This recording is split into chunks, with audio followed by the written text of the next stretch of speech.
네, 안녕하세요. 법률사무소 이화의 자유관 변호사입니다.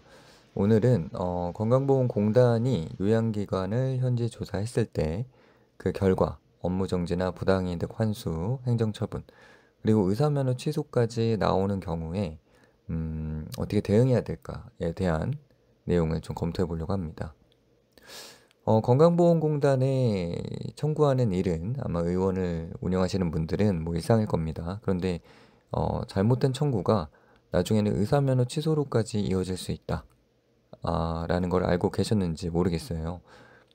오늘 이제 그 부분에 대해서 좀 검토를 해보려고 합니다. 일단 공단에 대한 청구와 보건복지부의 조사의 프로세스를 좀 살펴보겠습니다. 보건복지부는 이제 현지 조사를 하는데요.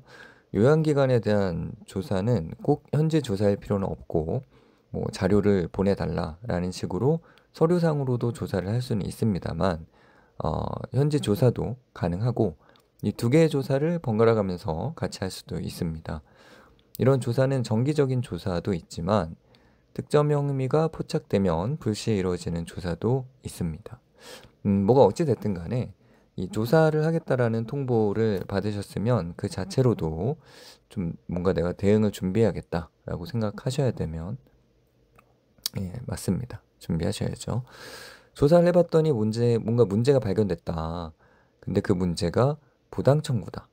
부당 청구라는 건 말 그대로 청구 내역이 사실과 부합하지 않거나 관련 법규를 위반한 경우를 말합니다. 그러면 이건 이제 부당 청구로 우리가 보는데요. 여기서 중요한 건 뭐냐면 단순 실수나 착오에 의한 청구라고 해도 부당 청구로 본다는 것입니다. 그래서 내가 의도적으로 한 건 아니다 라고 얘기해도 행정처분을 막을 수는 없습니다.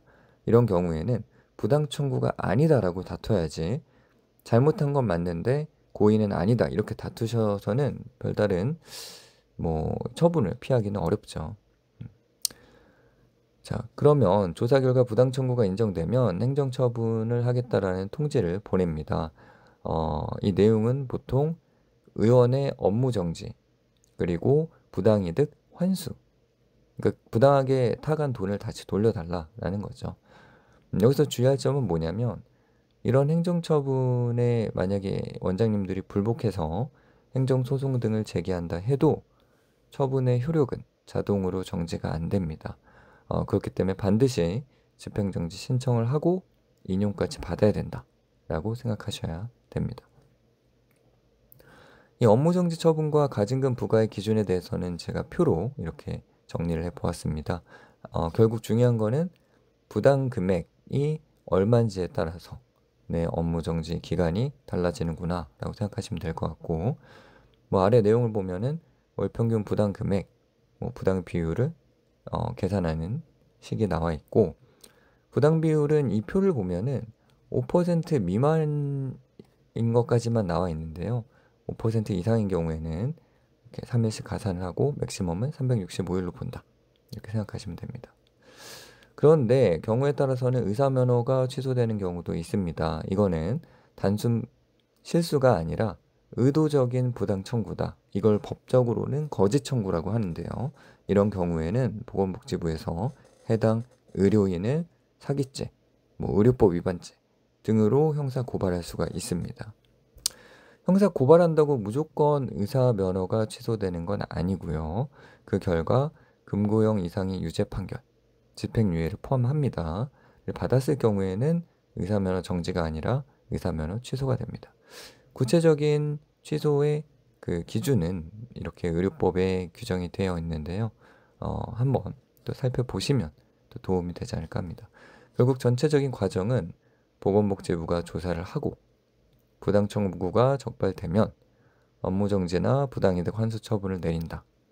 근데 그 중에 거짓 청구가 있다면 어, 그로 인해 유죄 판결을 받으면 일정한 경우 의사면허가 취소된다 라고 생각하시면 됩니다. 근데 여기서 잠깐 앞으로 돌아가서 보면 내가 잘못은 했지만 고의가 아니다 라는 주장만으로는 행정처분을 막을 수는 없다라고 말씀은 드렸어요. 근데 이거는 형사사건과는 관련이 됩니다.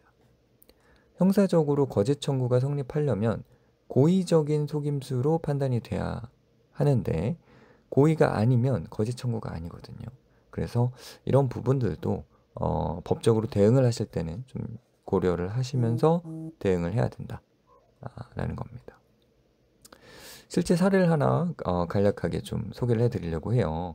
의원을 오랫동안 운영 중이셨던 원장님이셨는데요. 일부 이 비급여 항목을 급여 항목으로 청구를 해서 좀 문제가 됐습니다. 근데 문제는 단순 부당 청구가 아니라 이제 고의적인 거짓 청구로 판단이 되었습니다. 그래서 뭐 고발이 되었고 형사재판 결과 징역형의 집행유예 판결을 받아서 결국 의사 면허 취소까지 이어졌습니다. 그러니까 단순히 뭐 몰랐다, 실수였다, 뭐 이런 주장보다는 적극적으로 내가 왜 이런 행위를 하게 됐는가를 좀 소명하고 경위를 밝히는 게 굉장히 중요합니다.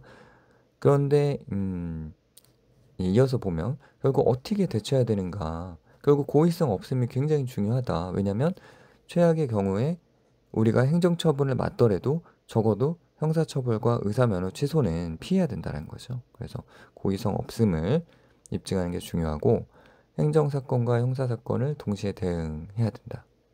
결국은 두 개는 다른 사건인 것처럼 보이지만 같은 사건이거든요. 그래서 이런 점도 염두에 두셔야 되고, 개인적으로는 좀 강력하게 권해드리고 싶은 거는 사건 초기부터 전문가와 조력을 받으시라. 혼자서 대응하다가는 실수하시는 경우도 많고, 또 초반에 잘못 대응해서 도출된 증거들이 이후에 계속해서 발목을 잡는 경우들이 많습니다. 그래서 초반부터 좀 뭐 미리 대비하는 게 제일 좋고, 미리 대비가 안 된다면 적어도 이 글을 보셨다면 바로 전문가와 함께 대응 전략을 찾아보시기를 권해드립니다. 오늘은 이렇게 전체적인 내용을 한번 좀 살펴봤는데요. 구체적인 사안은 개별 사건마다 또 대응 방식이 다르니까 이 글을 봐도 좀 더 궁금하다 하신 분들은 여기 있는 전화 혹은 이메일로 연락을 주셔갖고 상담을 받아보시기를 권해드립니다. 예, 오늘 소식을 이만 마치도록 하겠습니다. 감사합니다.